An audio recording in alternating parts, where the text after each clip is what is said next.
হ্যাঁ তো ভাই, হোয়াট এ ম্যাচ ভাই, হোয়াট এ ম্যাচ। এইটা আমরা কি দেখলাম? এর আগে কি আমরা এরকম ম্যাচ দেখিনি? এর আগে কি আমরা এরকম দুইটা সুপার ওভারের ম্যাচ দেখিনি? সবেই দেখেছি। ইন্ডিয়া পাকিস্তানের টি-20 ওয়ার্ল্ড কাপ কে ভুলবে? কিন্তু ভাই এই ম্যাচটাও আমি বলবো টপ 5-এ, আমার দেখা টপ 5 লিস্টে ইজিলি থাকবে। প্রথমে কথা বলবো গুরবাজকে নিয়ে। ভাই গুরবাজকে দেখলাম, ওর চোখে জল।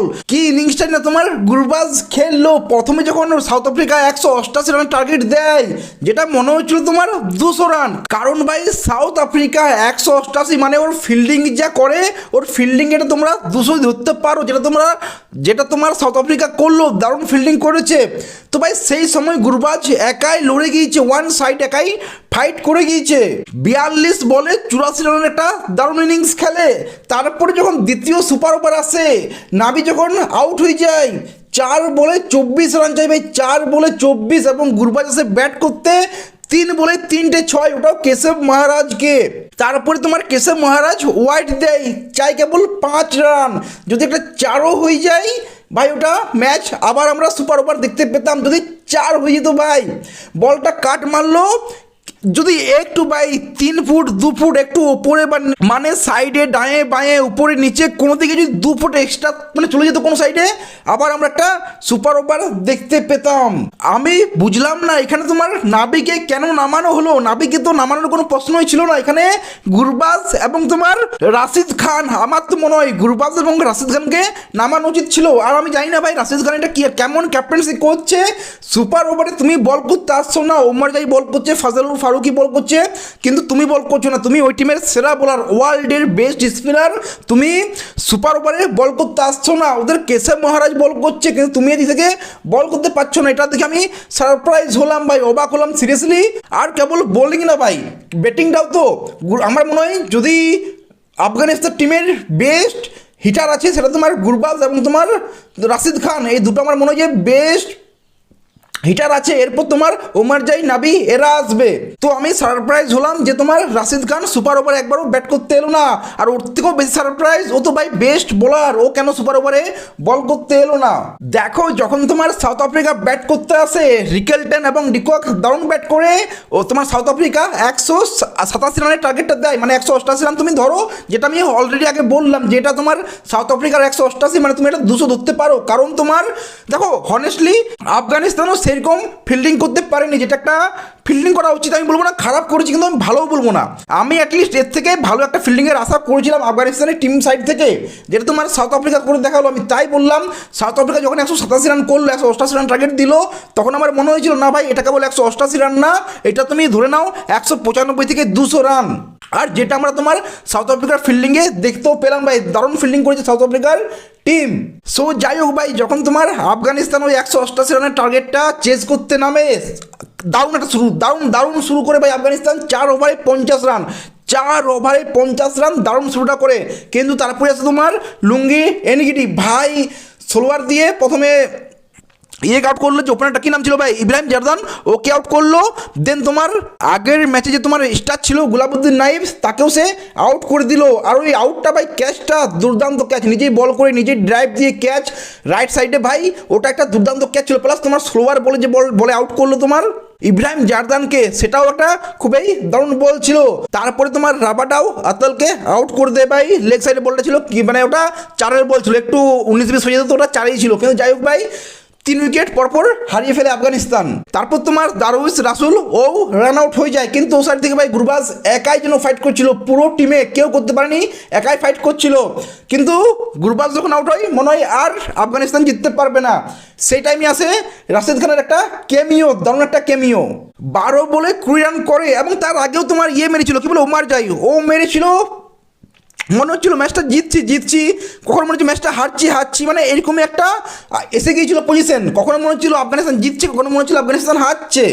যখনই মনে হচ্ছে আফগানিস্তান হারছে, তখনই একজনকে এসে দারুণ একটা কেমিও খেলে দিয়েছে, সেটা তোমার ওমর জাই হোক কি তোমার রাশিদ খান হোক। আর শেষে ভাই নূর আহমদ 6 ভাই, তোমার কি বলে রাবাডা শেষ ওভারে এসে তোমার নো বল দিচ্ছে, শেষ ওভারে এসে নো বল, ওটাও দুটো নো বল একটা ওয়াইড। এই যে এত কিছু হলো ভাই, সুপার ওভার, দুটো সুপার ওভার কেবল একজনের জিম্মা ভাই, জিম্মা কেন, আমাদের ক্রিকেট প্রেমীদের জন্য এটা খুবই একটা খুশির খবর।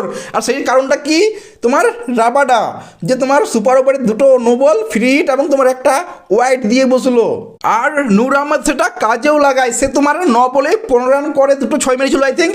তো ভাই নূর আহমদও দারুণ ব্যাটিং করে, কিন্তু এখানে তোমার ফাজলুল ফারুকি যে কেবল ড্রাইভটা মারলে, হয়তো আমরা যেমন বলছি রাবাডা যদি তোমার ওই নো বল দিত না কি ওয়াইড দিত না, তাহলে হয়তো তোমার ম্যাচটা তোমার সাউথ আফ্রিকা জিতিয়ে, তো যেটা বলছিলাম সেটা কিন্তু তোমার এখানেও পড়ছে। ফাজলুল ফারুক যদি তোমার ড্রাইভ মারতো, রান আউটটা নিতে গিয়ে যে আউট হলো, ড্রাইভ মারলে হয়তো ওটা রান আউট হতো না, তখন ওখানে আফগানিস্তান জিতে যেতে পারতো। তো তোমার ফাজলুল ফারুকিওরও খুবই একটা জিম্মা আছে ভাই, যে আমরা এত সুন্দর একটা সুপার ওভার দেখতে পেলাম, দুটো সুপার ওভার দেখতে পেলাম।